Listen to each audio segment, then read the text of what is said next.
que ver con el desgaste profesional. Y un poco de esto me gustaría compartir algunos pensamientos en el tiempo que podamos.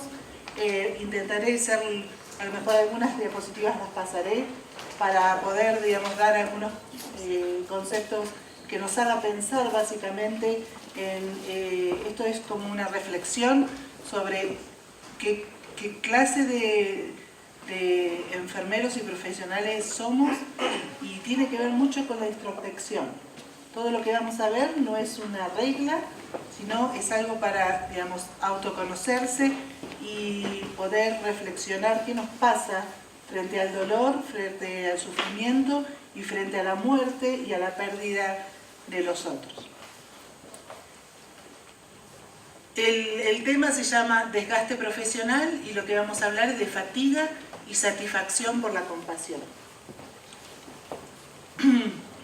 La experiencia de estar inmersos en el sufrimiento y la pérdida todos los días y no ser tocados por ella es tan poco realista como esperar ser capaz de caminar a través del agua sin mojarse.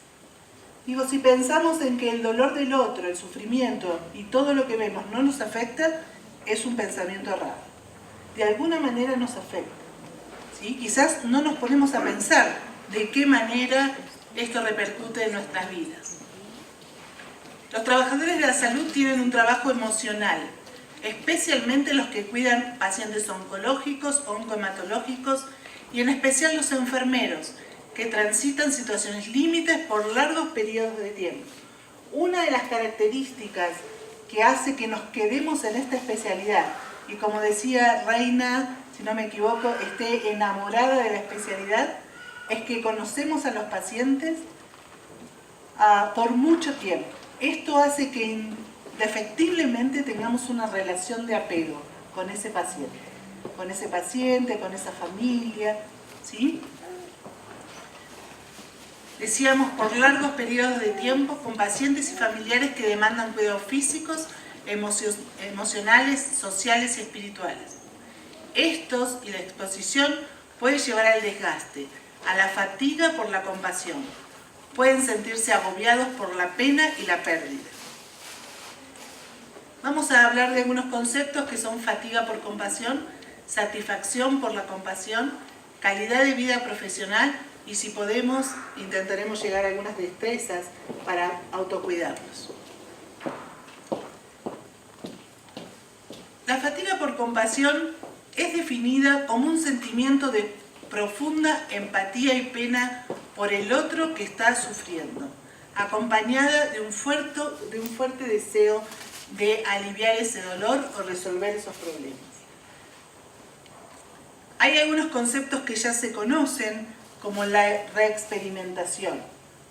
Seguramente frente al dolor de un paciente, ustedes, dentro de su memoria emotiva, puede verse reflejado algún dolor propio, algún dolor que se asemeja, ¿sí? ¿Por qué? Porque somos seres humanos que sabemos cómo se siente el dolor. Se sabe que las neuronas espejo son las que hacen que podamos se pueden reflejar el dolor del otro a un dolor conocido. Ese dolor conocido puede ser propio o puede ser lo que se llama el estrés postraumático secundario. ¿Cuál es el primario? El estrés postraumático primario, que ustedes seguramente han escuchado hablar. Es aquel estrés por un acontecimiento dramático. Lo viven las personas que han sido abusadas, las viven las personas que han estado en un terremoto, en alguna, digamos, situación de naturaleza que ha producido pérdidas en la guerra, ¿sí? O sea, que es un sufrimiento por ese traumatismo de haber vivido un acontecimiento propio durísimo. Lo que se llama estrés postraumático secundario lo viven aquellos profesionales que no han vivido ese traumatismo, ¿sí? Pero sí han sido testigos. Nosotros somos testigos del dolor de los otros, ¿sí? del sufrimiento y de la pérdida de otras personas. Y esto puede reexperimentarse cuando vemos a otros pacientes sufrir. ¿O no les ha pasado que dicen, este paciente me hace acordar, ¿te acordás que hace unos años teníamos un paciente que le pasó lo mismo? Esto queda en nuestra memoria. Y a lo mejor no queda en nuestra memoria consciente, porque del grupo, alguno lo recordará y otro más o menos. Pero a nivel emocional, esto está en nuestra memoria emotiva. La reexperimentación del dolor del otro es algo que está en nosotros aún inconscientemente. La evitación y el embotamiento psíquico. Seguramente ustedes habrán pasado o han visto, han sido testigos de aquellos profesionales de la salud que evitan el dolor. ¿Qué pasa cuando un paciente está con cuidados intensivos y es menor? Digo, por algunos ejemplos que se me ocurren, y viene la familia y el enfermero hace y se va por la otra puerta y deja que la familia entre, o sea, no enfrenta aquello que sabe que es traumático, ¿sí? ¿Por qué? Porque no tiene herramientas, no está preparado, porque siente que no tiene la capacidad, o usa una de los métodos de afrontamiento que vimos ayer, que era la evitación o la negación. Claramente yo estoy convencida por algunos trabajos que he leído y demás, que los que estamos acá evitamos poco, porque o innatamente o por cierta capacidad adquirida somos empáticos ante el dolor. Pero por ejemplo, en general hablo, no quiero que nadie se sienta agredido, pero por ejemplo los enfermeros o los profesionales que trabajan en las terapias intensivas son un poco menos, se ocupan menos de aquello emocional, espiritual y social. ¿Por qué? Porque ven mucho más el cuerpo, atienden mucho más la máquina y son excelentes. Y claramente en el circuito de la atención son sumamente necesarios. Nosotros como enfermeros en oncomatología, en oncología, tenemos ciertas características que todavía yo sinceramente no se las puedo enumerar, pero sí, tengo algunas ideas que hacen que esta evitación sea menor, que busquemos recursos para acompañar. Uno de los acompañamientos es la información, que hablábamos ayer rápidamente. Hoy tengo más oxígeno en el cerebro, con lo cual a lo mejor estoy más clara, me parece a mí. Pero otra de las características de la fatiga es la hiperactivación. Hacer mucho, involucrarme mucho y dar más. Esto se llama fatiga por compasión. Es el cansancio, es la fatiga por ver el dolor del otro. Y si alguno de nosotros en algún momento pudo haber, visto deslumbrado estas características o estas formas de actuar, a lo mejor pudo haber pasado por esta instancia. Otros conceptos son los que los profesionales están en contacto diario con vidas e historias de miedo, de pena, de sufrimiento, cuidados crónicos, que pueden tener sentimientos similares con el continuo contacto con estas vivencias. Esto era lo que decíamos de la reexperimentación, ¿sí? Los profesionales pueden ser víctimas de traumas T, o sea, postraumático secundario. La T con mayúsculas son los primarios, aquellos que son vividos por la propia persona. Nosotros somos testigos, pero como somos testigos tan vivenciales, porque nosotros cuidamos esas bocas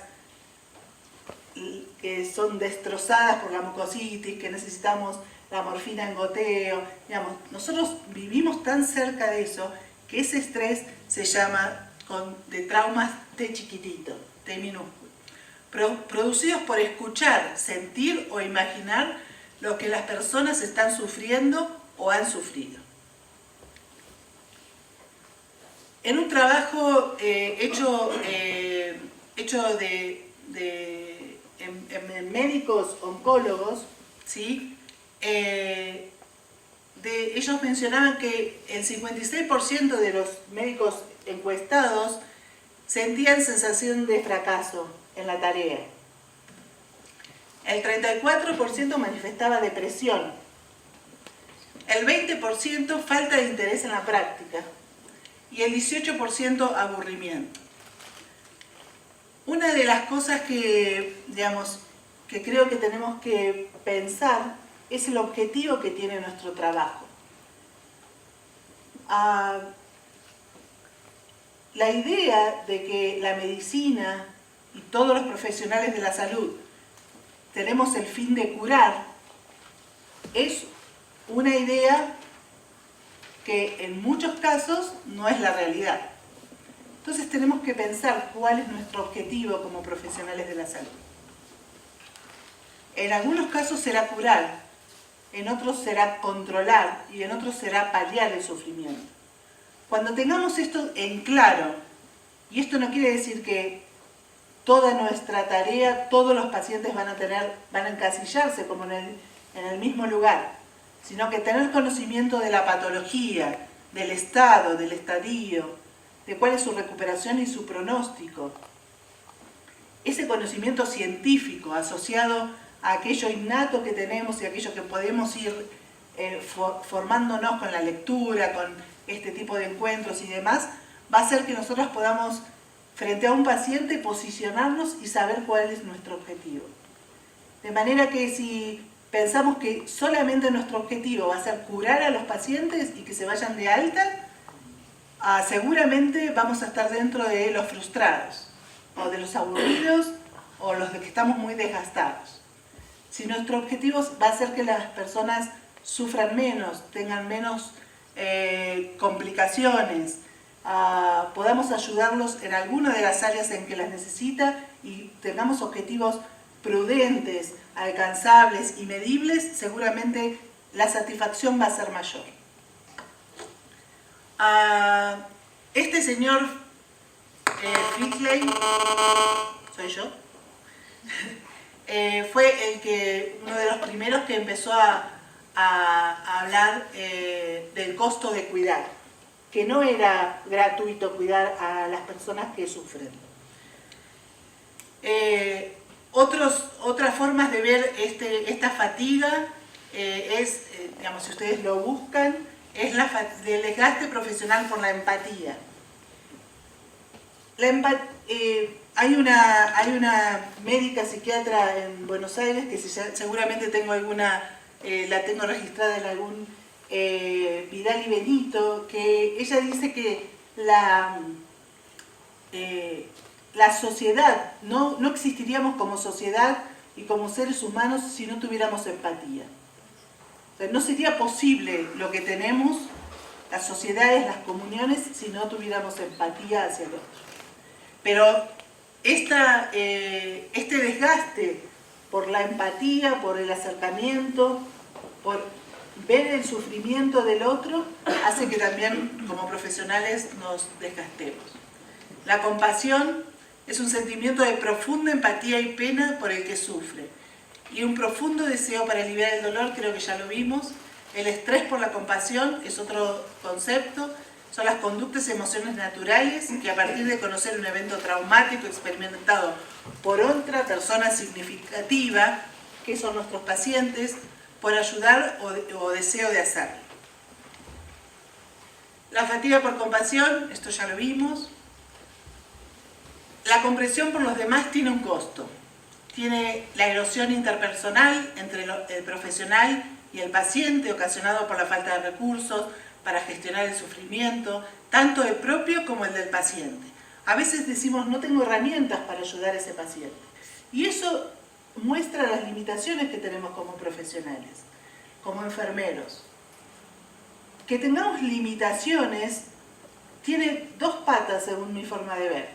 Una es que podemos seguir estudiando y buscando recursos, y otra es que estamos limitados porque hay otras profesiones que pueden ser útiles para ese sufrimiento.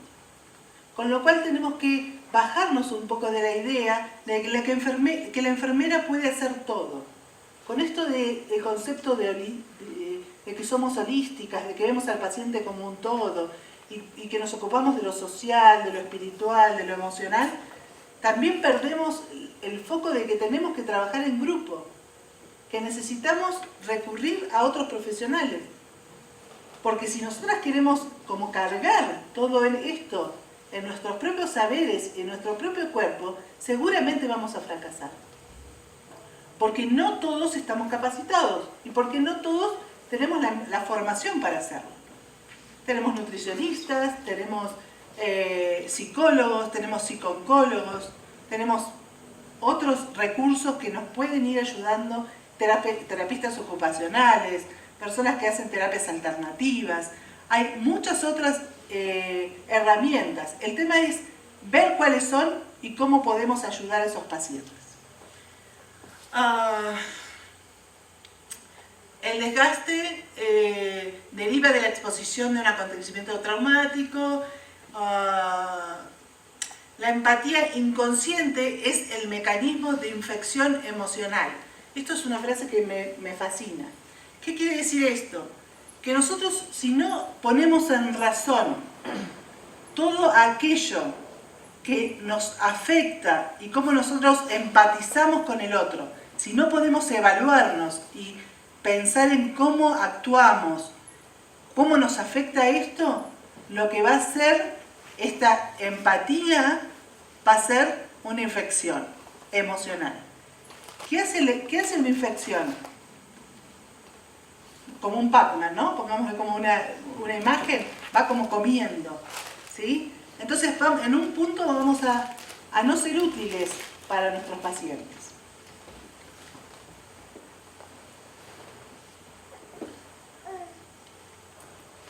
¿Cuáles son las manifestaciones del desgaste?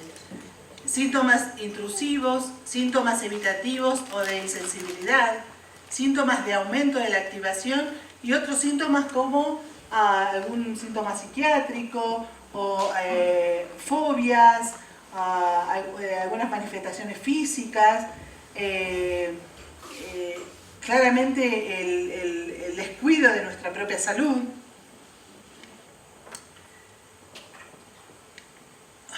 Factores que predisponen o son desencadenantes. Características individuales. En general, los perfeccionistas, las personalidades tipo A, tienen más posibilidades de hacer fatiga por compasión. ¿Por qué? Porque estas personas perfeccionistas lo que quieren es que todo funcione excelente, que todo salga perfecto. Y esto sabemos que es casi imposible.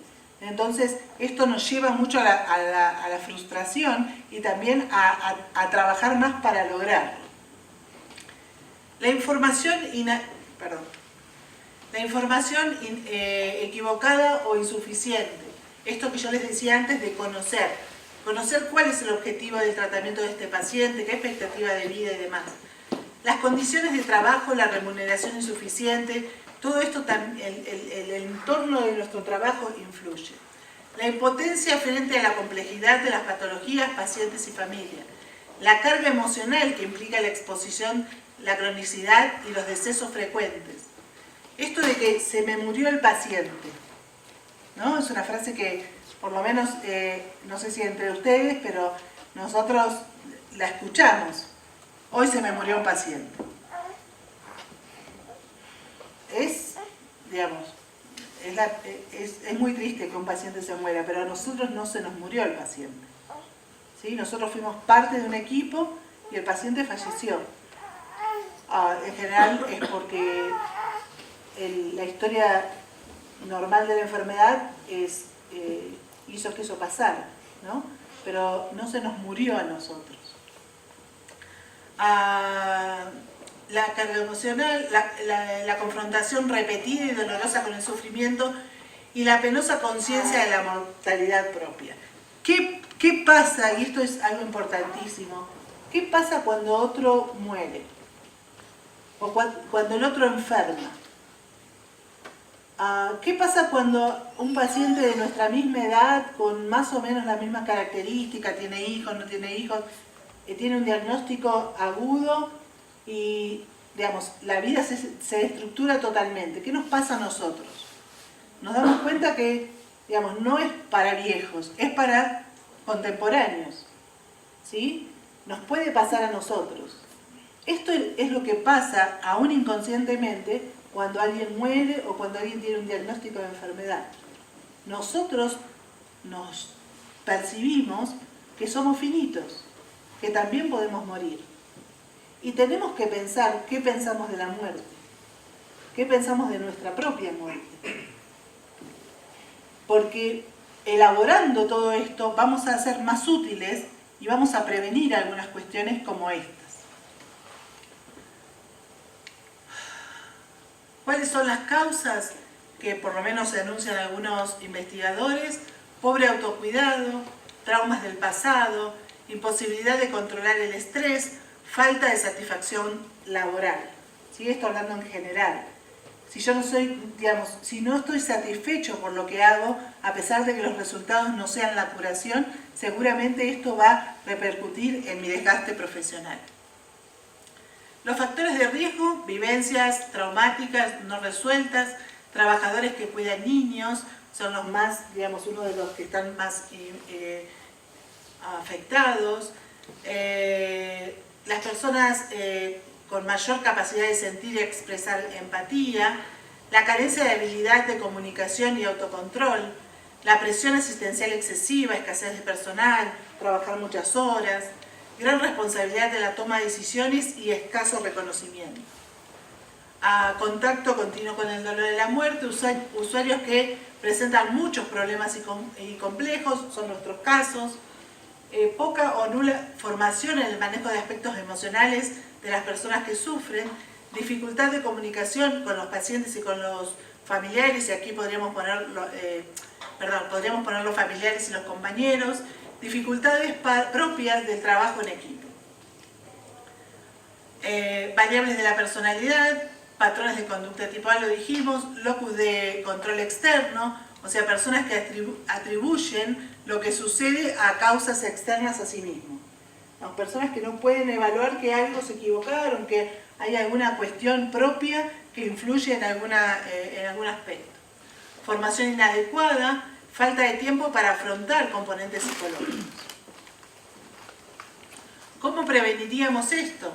Con la generación, y esto tiene que ver con políticas de salud, regular condiciones de trabajo, formación de los profesionales, incentivar el trabajo interdisciplinario, favorecer la formación constante, la rotación de los profesionales, implementar grupos de reflexión si es que funcionan. A veces nos cuesta mucho hablar de lo que nos pasa, pero tenemos que buscar la forma. Quizás en equipos interdisciplinarios esto, digamos, se pueda dar, porque el conocimiento y la visión que nos puede aportar otras profesiones nos pueden dar recursos para afrontarlo. Y el enriquecimiento de la vida personal, esto es muy importante.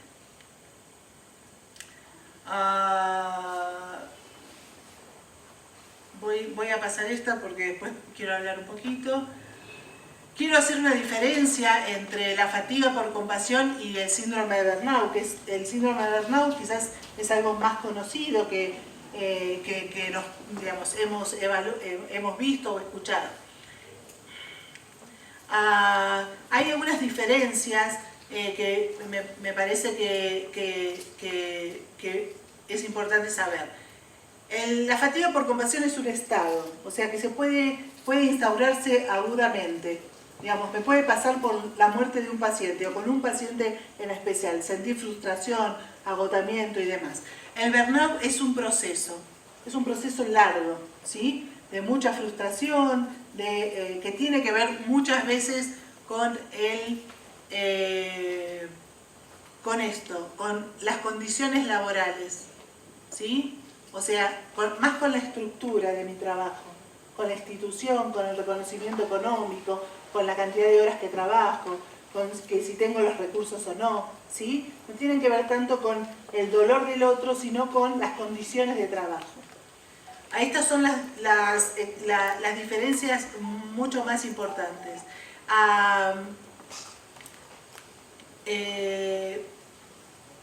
Lo que una cosa puede llevar a la otra, sí, digamos, se puede evolucionar en un proceso de síndrome de burnout. Pero la fatiga por compasión tiene más que ver con esto que estábamos hablando. El abordaje tendría que ser personal, de la fatiga por compasión, personal, profesional e institucional.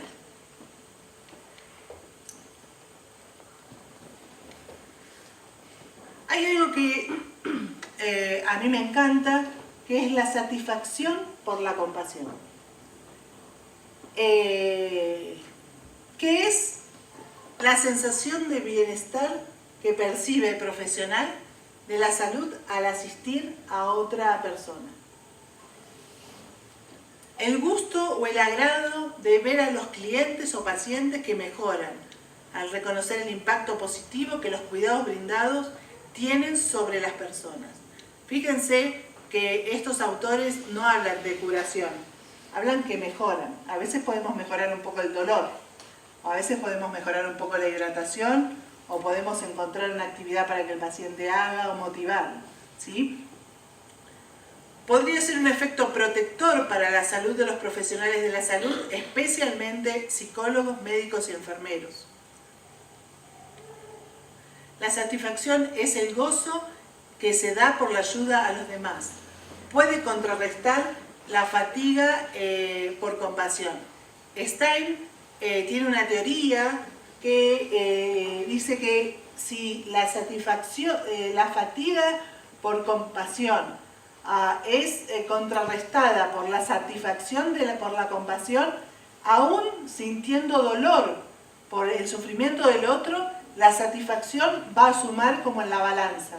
Va a ser más alta la satisfacción por la compasión.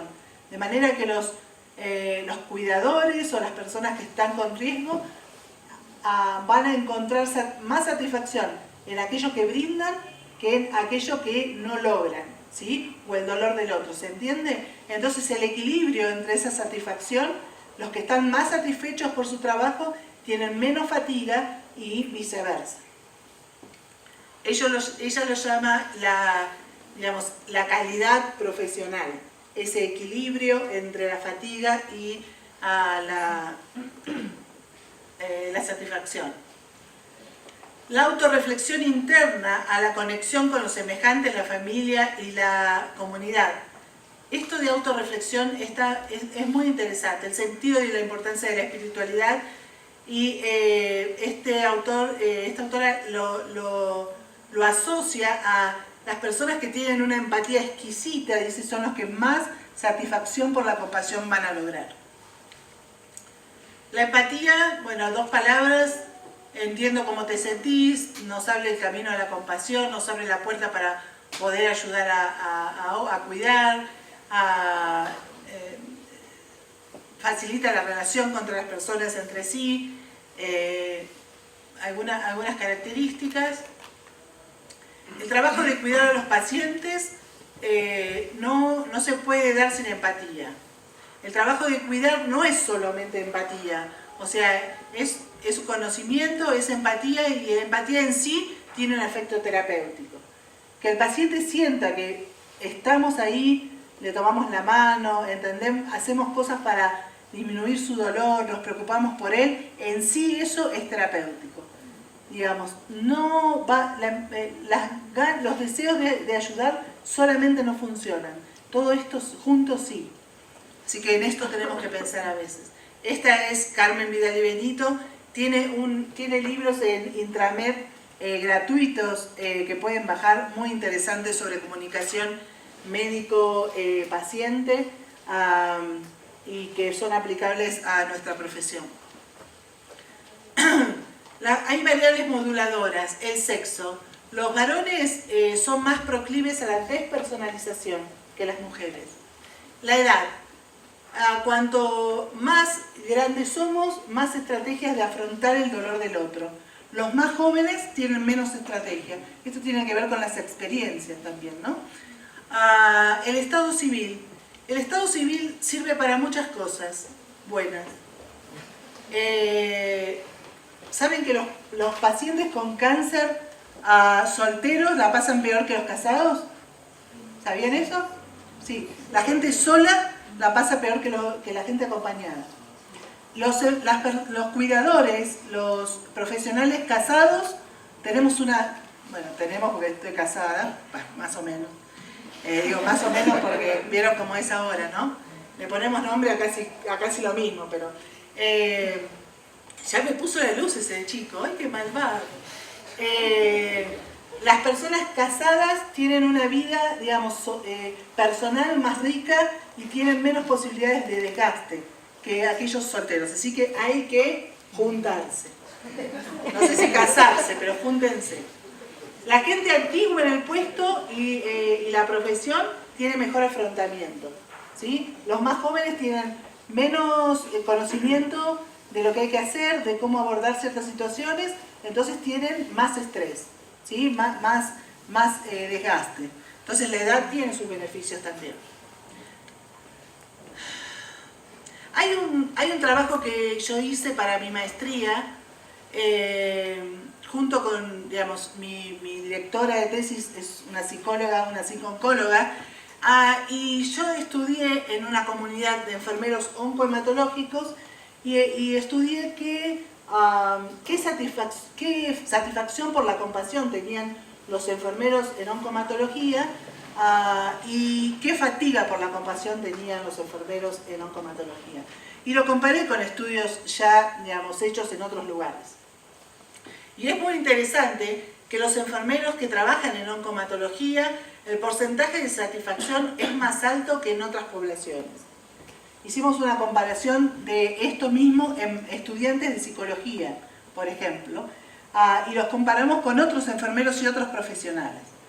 Los profesionales que trabajan en la literatura, digamos, no solamente este trabajo que es muy chiquito, pero muchos trabajos hablan de que los enfermeros que trabajan en cuidados paliativos, que trabajan en oncología y en oncohematología tienen mayores niveles de satisfacción por la compasión que de fatiga. No quiere decir que no haya fatiga. Digo que este equilibrio de la cual habla Stam, que dice que la calidad del profesional está dicho un poco por esto, es importante.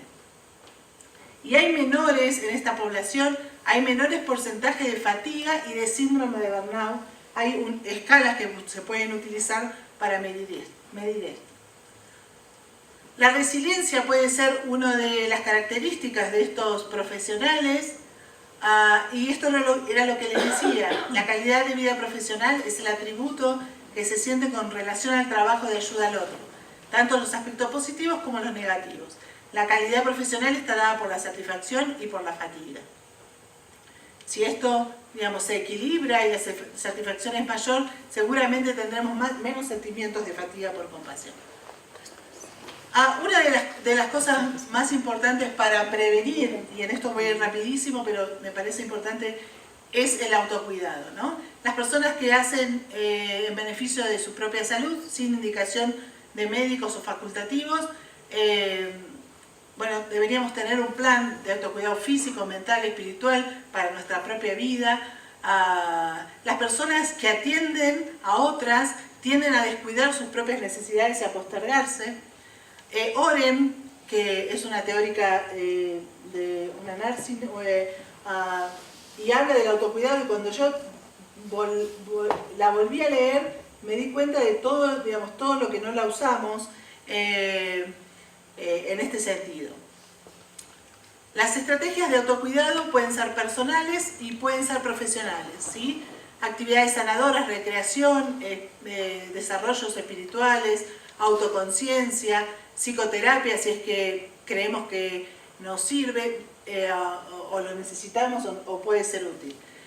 Pensemos que los psicólogos tienen otro psicólogo que los monitoriza su equilibrio emocional para poder ayudar a otros.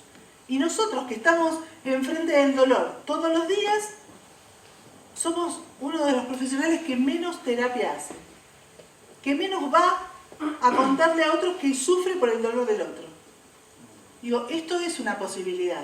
No digo que sea una receta, yo en ningún momento estoy hablando de recetas, pero digo que tenemos que tener alguna supervisión, ¿sí? Que puede ser una terapia, puede ser un grupo de profesionales que nos ayude a hablar de esto, ¿sí? A lo que sentimos, a cómo estamos en esta cuestión. Los profesionales no trabajan en solitario. Ser enfermeros no es un apostolado, ¿sí? Muchas veces dice esto es un apostolado. No, digamos, yo tengo que terminar mi turno, tengo que hacer lo mejor en mi turno, en mi espacio de trabajo, tengo que dar lo mejor de mí, pero tengo que cerrar la ventana o la puerta y no irme por la ventana, cerrar la puerta, no cerrar mi horario, irme a casa a tener una vida, ¿sí? Y intentar que ese cierre sea lo más sano posible, ese cierre de mi día, ¿no? Creación de espacios agradables, sentido del humor, redes sociales, ayuda mutua, compartir vivencias, la recreación, todo dentro de lo profesional y crecimiento profesional, del desarrollo. Técnicas en el cuidado. Reconocer y detectar síntomas. Esto es muy importante. De estos 2 minutos me quedo. Desarrollar la autoconciencia. Favorecer el observador, el testigo. El observador es capaz de ver y evaluar tanto la realidad interna como externa. Vital para la salud emocional. Sin un observador fuerte es fácil sucumbir a motivos de estrés, sentimientos y estados. ¿Cuántos de ustedes se van de su trabajo pensando en lo que hicieron? ¿Cómo se sintieron? ¿Qué cosas les pasó por el cuerpo cuando sintieron el dolor del otro? Mis enfermeras me conocen tanto que cuando yo vengo de reunirme con una familia, que a lo mejor era difícil, a lo mejor había mucha tristeza o algo, me dicen, ¿qué te pasó? Porque algo me pasa en el cuerpo. Yo me roncheo. Me salen no ronchas, como pigmentaciones rojas, ¿no? Todo acá en el cuello, ¿sí?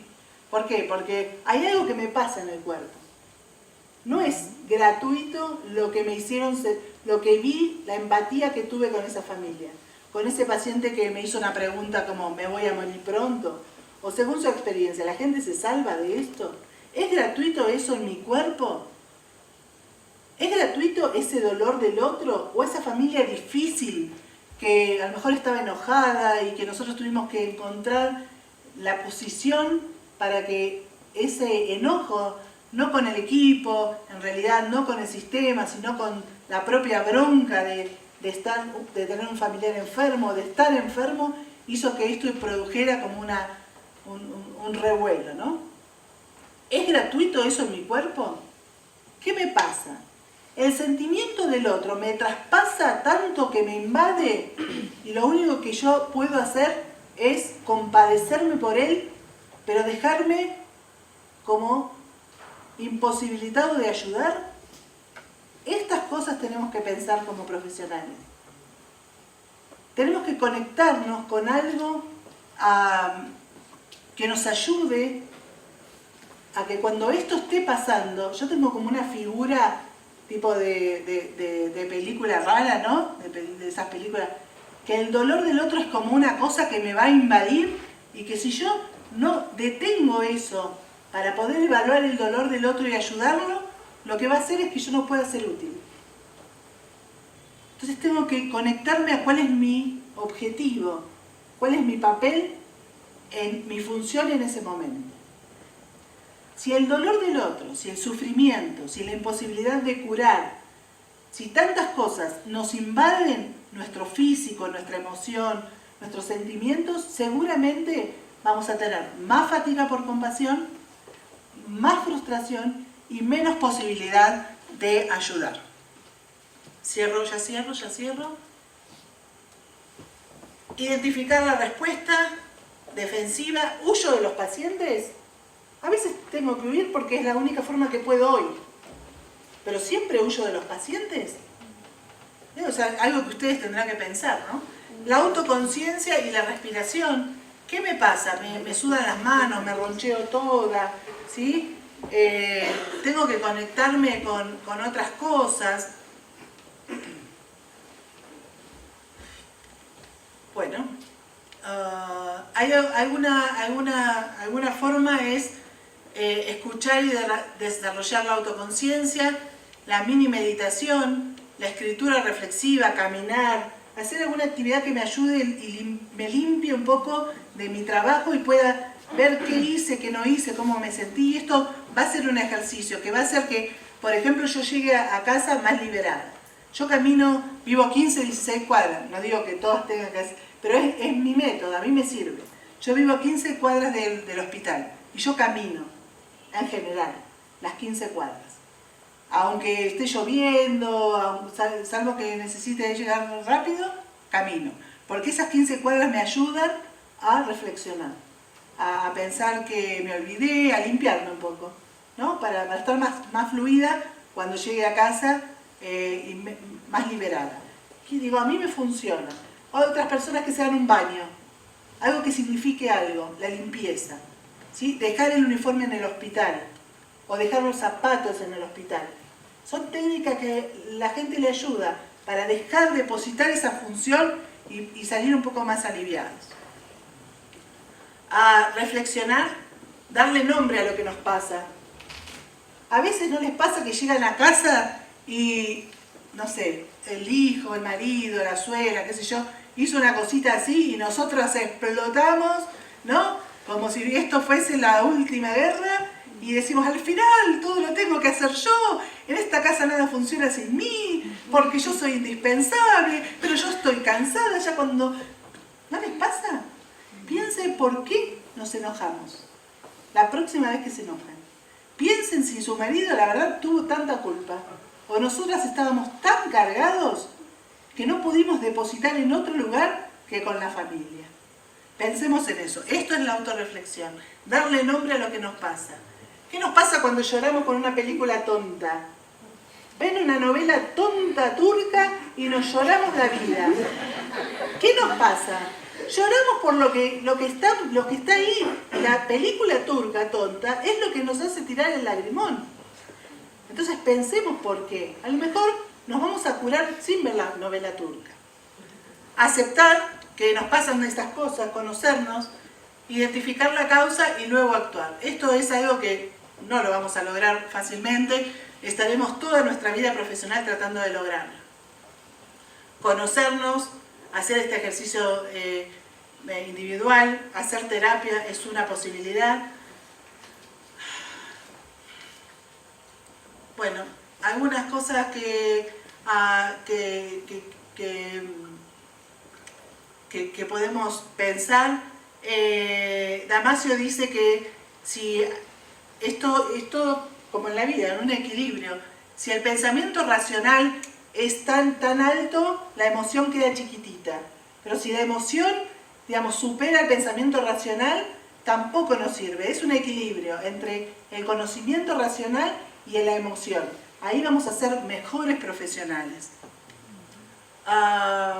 Proteger el espacio de trabajo, que esto sea algo placentero, que yo pueda tener rituales, lavado de manos, una ducha tibia, un ritual de dejar los zapatos, una cajita donde deje mi identificación. Entonces, eso para mí significa, dejo mi trabajo acá y me voy liberado a casa.